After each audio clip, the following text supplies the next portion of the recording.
What's up, Foundation? What's up, YouTube? Man, it's me, your big partner, Cartoon 53, the Village Storyteller. Man, I'm back again. Man, it's time for the Village Storyteller, man, to spit his spit and talk his talk and walk his walk. No, not for real. But it's story time, man. I know y'all ain't heard from me in a couple of days. My bad. Been caught up in a lot of other stuff, you know what I'm saying? Like, beating up 600 when I get him in the ring. Y'all know what's happening. Y'all know you better put your money on me now. Better put your money on me. But anyway, man, let's get to the story, man. Y'all know what's going on over here on the Village Storyteller channel. You know what I'm saying? You get the good stories that y'all really want to hear. Of course, we all know these stories are make-believe. They are fiction and untrue. You feel what I'm saying? But it's something that you can ride out to on your way to work, on your way home from work, or while you're at work on break, or even while you at home cleaning the house. You know what I'm saying? Whatever, however, you know what I'm saying? That floats your boat and make you the most. But anyway, man, this story here, man, takes place in a large city, in a large city. You know, I try not to put the name on city, the name on a certain lot of streets and all that old stuff. But this takes place in a very, very large city. We got a guy, excuse me, we got a guy, man, by the name of Wendell. Wendell was down on his luck, man. You know what I'm saying? It seemed like Wendell could never catch no break. And if anybody that would have been in Wendell's life and watched Wendell as he was coming up throughout the years, they would have said themselves, man, Wendell got a root on him. What's going on? Wendell can't never catch a break. And some people used to clown him and call him catch a break, catch a break. And the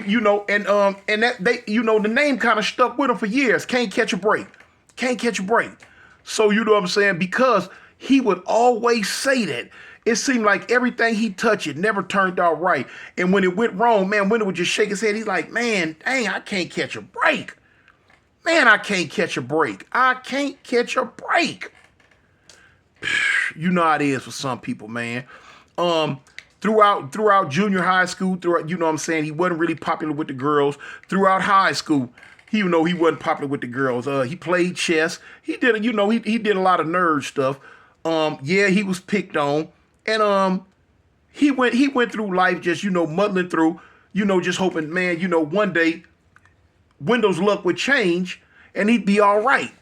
Wendell, by the time Wendell was 25, he had him a little job working at the grocery store. He was a bag boy. Man, he bagged the groceries up and helped stock the shelves and, do all the little knick-knack, paddywhack, give a dog a bone things that he could do around the store. Now the store owner, they liked him because he was a hard worker. He was a diligent worker. He did what he was supposed to do.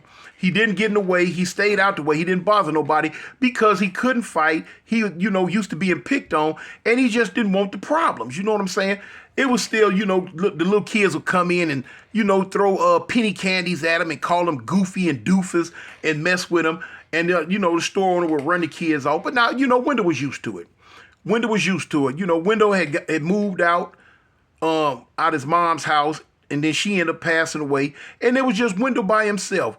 But now he moved out. He had his own apartment.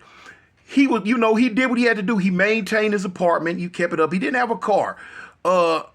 Wendell would walk everywhere. He would walk. He loved to walk. He would walk. You know what I'm saying? And a lot of times walking to school, he'd walk through the woods and come out on the main streets and walk on into town and go to work and do his thing. He didn't have a girlfriend.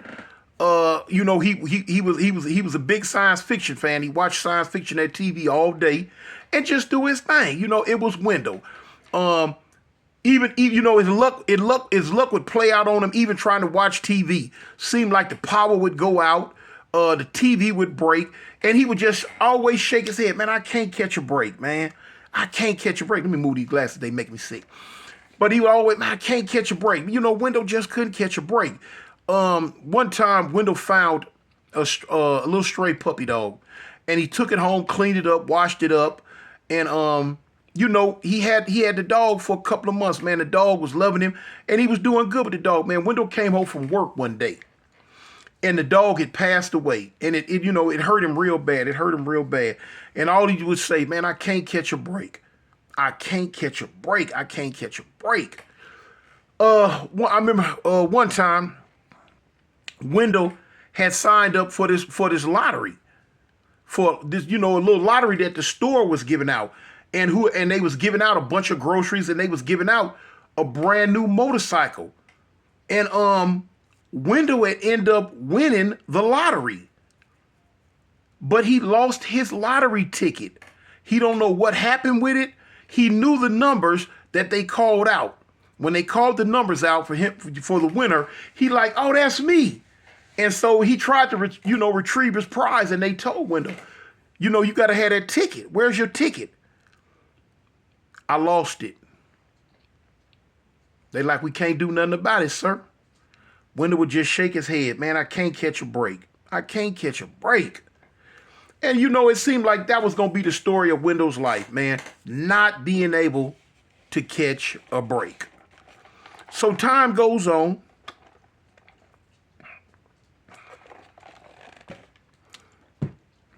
Time goes on. Wendell met a girl. When he met this girl, he was, what?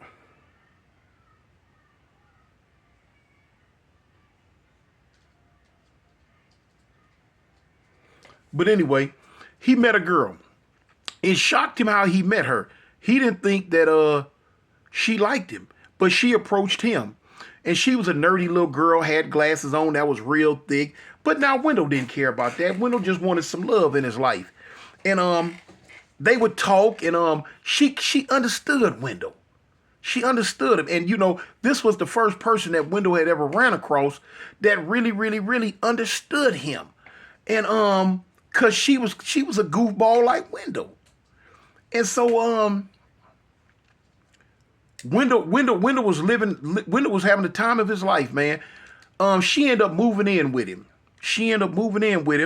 And they went everywhere together, man. It seemed like Wendell was happy. She put Wendell in a different place, and it seemed like to Wendell, like, man, my life is coming up. You know what I'm saying? I'm moving up, man. He moved up in the grocery store. He was moving up in the ranks. And life was good, man. Life was good, man. So about 6 months went by. 6 months went by, and Wendell came home from work one day, and he was looking for his girlfriend Jenny, and he's calling her name, Jenny, where are you? Wasn't no answer. So he figured, well, she'll be home later on. So he sat around for about an hour and waited. Jenny didn't show. So now he's to the point he's wondering, where is Jenny? And so now he got up, and he finally, when he went to the bedroom, he was gonna lay down, and he looked at the bed, and there was an envelope sitting on the bed, and he like, oh wow, what is this? So he went to the envelope, opened it up, and pulled out a letter, and it was a letter. It was a long letter that Jenny had wrote him, but it was a Dear John letter, and Jenny explained to him that the last 6 months was the best 6 months of her life, and that she loved him, but she said she had to go. She said, I can't really explain it to you right now, but I just gotta go. It broke Wendell's heart. And all he could do was just shake his head and said, man, I can't catch a break. I can't catch a break. So anyway, about another 3-4 months went by. Wendell was walking to work one day, and he was walking through the same trail that he's always walked down going to his job. And so anyway, he tripped. He tripped. And when he tripped on the ground, he looked, and there was something shiny sticking out the ground. And Wendell didn't know what it was at first. He didn't know. He was like, man, what is? And so he went and he looked at it, and he thought it was some gold, but it wasn't. So he started, kicking at it with his toe of his shoe, and more and more started to appear like a little small dome, but it was gold. So he like, man, what is this? So he kicked at it with his foot. He walked over into the bushes and found a stick, a little sharp stick, and he started digging in the ground,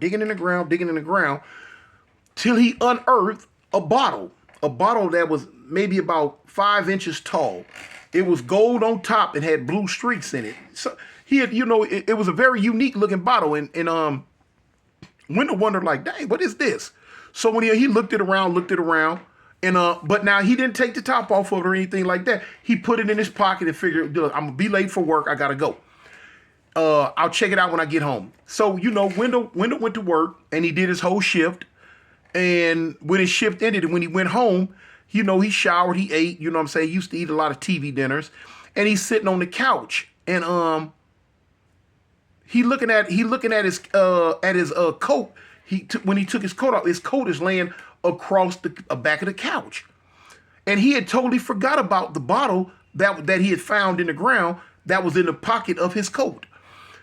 He's looking at the coat though, and it's dark in there because he's starting to nod out because he's been watching TV, and it seemed like the pocket of his coat was glowing a little bit, just a little bit, enough to catch his attention. So he went over there and he looked in his pocket and he found the little bottle and it dawned, oh yeah, the bottle that I found, the bottle. So anyway, he went and sat back down on the couch and he looked at it. He looked and he took the top off of the bottle. When he took the top off of the bottle, he heard like a loud boom. But no one else heard this boom but him. He heard a loud boom. And it was greenish, grayish smoke started coming out the bottle. He dropped the bottle onto the ground and jumped back and he's looking at the bottle. He's like, man, what is this? When the smoke came out of the bottle, a man appeared. He had on old Egyptian-like clothes and had on like an old Egyptian-like headpiece. And Wendell got real scared. Wendell backed up into the corner and he grabbed the broom. He had the broom in front of him and he's shaking with the broom. He like, I don't know who you are. I don't know what you are, but you better get out of here. I'm telling you, I'm lethal with this broom. I'm lethal with it. So the man that had appeared out of the bottle, he turned and he looked at him and he laughed. He told Wendell, you know what I'm saying, in a deep resonating voice, like he's talking from out of a cliff or something, a hill, a tunnel. But he told Wendell, he said, man, there's no need to be afraid of me. He said, I'm here to help you. He said, I'm here to help you. And he told Wendell, I'm going to grant you 2 wishes. Wendell was like, huh?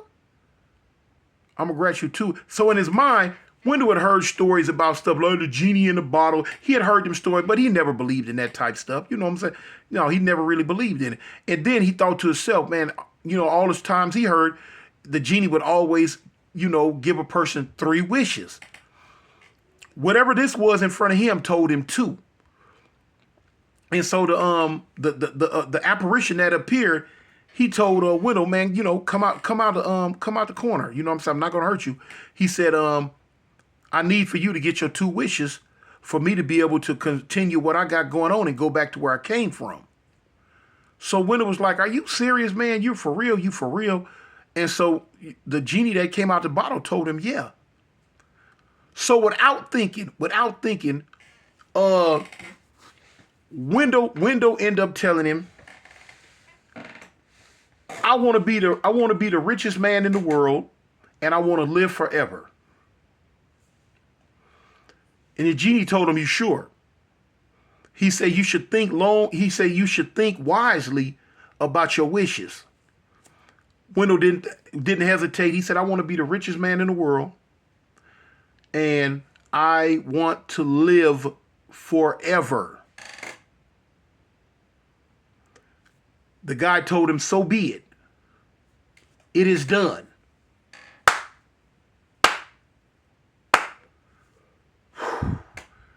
And the guy disappeared. And the bottle disappeared. So now here it is. Wendell was like, man, this is a trip, man. This ain't hitting on nothing. This ain't hitting on nothing, man. So boom. Wendell like, okay, it ain't nothing. Wendell ended up going to bed. He went to his room, he went to bed to get ready for work the next day. When he woke up the next day, he thought about what had happened. He was like, man, was that a dream? It had to have been a dream. It was a dream. He looked at it as a dream. So here it is. Wendell went to work, and on his way home from work, he bought him a lottery ticket. The lottery ticket was for $2.3 billion. He just happened to he just got a ticket just to be getting a ticket. He really wasn't tripping. Needless to say, y'all know he hit the ticket. He won that. Overnight, he became an instant billionaire. But he wasn't the richest man in the world yet. He met a person that told him he wanted to help him with his money and put him in stocks and show him stuff to do. So Wendell figured, my luck might be changing. Okay, cool. He trusted the dude. The dude started helping him. Man, Wendell got involved in all type of stuff. He started buying stocks and bonds. He started getting into the stock market. And he was winning at everything he did. It seemed like everything he touched turned to gold. He had what was called the Midas touch now. The Midas touched. He figured his streak of bad luck was gone, but he would always think about, he say, man, whoever that guy was that came out that bottle, this is his doing. He say, man, I'm gonna live forever too. And within he started getting into oil. He started getting into tech. When I say tech, you know what I'm saying, as far as like Apple building, computers and getting in he was involved with everything. He was in Forbes, Fortune 500. He was on TV. The people around the world started knowing him. You know what I'm saying? Wendell. And he rose up. Wendell became the cool guy. Everybody wanted to be around him. Everybody wanted to, just touch Wendell, just have a piece of Wendell. He started clubbing and, doing some of everything. And he knew his luck had changed. He knew his luck had changed. He said, man, this is what I needed. Man, Wendell had big houses, big cars, big boats, big money. Wendell was doing his thing. And years and years and years went by. And it seemed like Wendell wasn't aging. People around him was aging. But it's like they got to the point where they would tell Wendell, man, you still look young. You still look young. And he would always say, oh, man, when you got this much money, being rich, it's going to keep you young. And you know what I'm saying? He would have dinner with the presidents. He would have dinner with all the big time foreign leaders around the world. He would loan money to different countries. He was doing all type of stuff. He was Mr. Wendell. He was the man. About 10 years went by. Wendell still looked the same, and he was getting richer and richer and richer. You know what I'm saying? He owned stock in TV. He owned whole TV companies. He owned social media companies. He was just doing his thing, And he got to the point to where he started getting bored. He started getting involved with a lot of other nefarious activities that he should not have been getting involved with. But a lot of shiesty characters was coming out the woodwork and trying to get up under Wendell. And with him being a real live nincompoop for real, he started letting the wrong element into his life. He started letting the wrong element come around him.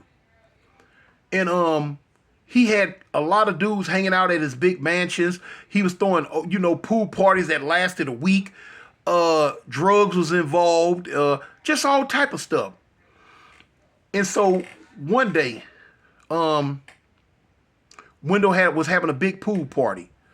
And he had everybody around. He had all the women. He had all that. He, doing cocaine and getting high. And one day, Wendell got too high. And he don't know what happened. He blanked out. He blacked out, man. All he know is when he came back around, when he came through, police was putting cuffs on him. It was two women dead in the bed, one in the bedroom and one in the hallway. And Wendell was like, man, what's going on? So now when they locked him up, he tried to bail out, but for some reason they wouldn't give him a bail. He didn't get a bail. And while he was in jail, he found out, because he had the best lawyers, he found out that of course he knew by this time that he was in there for two counts of murder and drug paraphernalias and all this old stuff. And the reason why they didn't want to give him a bail, because the judge considered him a flight risk. He had too much money, and they knew that if he left, they were not going to be able to get him again because of the money that he had. Richest man in the world. You would think that but they wasn't playing with Wendell. Wendell's bad luck was kicking in, and Wendell would sit there when they denied him his bail. He was like, man, I can't catch a break. I can't catch a break. That's what he said again. He hadn't remember saying that in a long time. So as time went on, all the evidence was stacked against him. It was stacked against him. Fingerprints on the gunpowder residue on his hand. And what it did, man, he got high off them drugs and blacked out, man, and tripped out and did something that he really didn't want to do. Did something that he really didn't mean to do. And so he had became arrogant, though. He didn't want to show the court no remorse because he figured with all the money he had, he could probably buy the jury, the judge, or whatever. They wasn't going for it. You know what I'm saying? This DA was not going for it. In the end, he was found guilty. He got found guilty. And when he went for sentencing, the judge sentenced him to life without the possibility of parole. And he's like, what?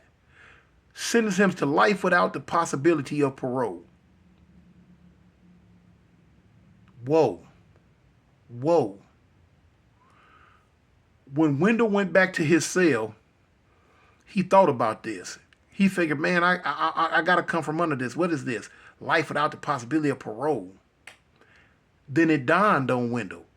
Because he asked the judge in there, he said, man, how long am I supposed to really stay in here? And the judge told him, you will be in prison for the rest of your natural life.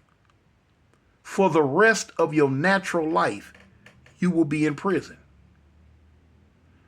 Whew. It didn't dawn on Wendell what that meant until he got back to his cell. And he was contemplating it. And the guy in the cell next to him asked him, man, what happened? What happened?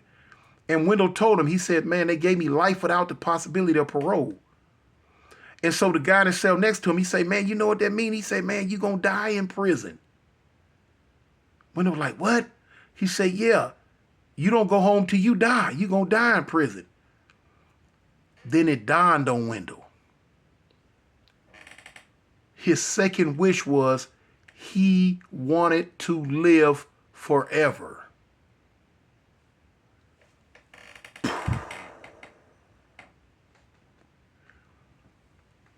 Wendell couldn't die. Y'all do the math on what that means. Your big partner, man. I'm out. Peace.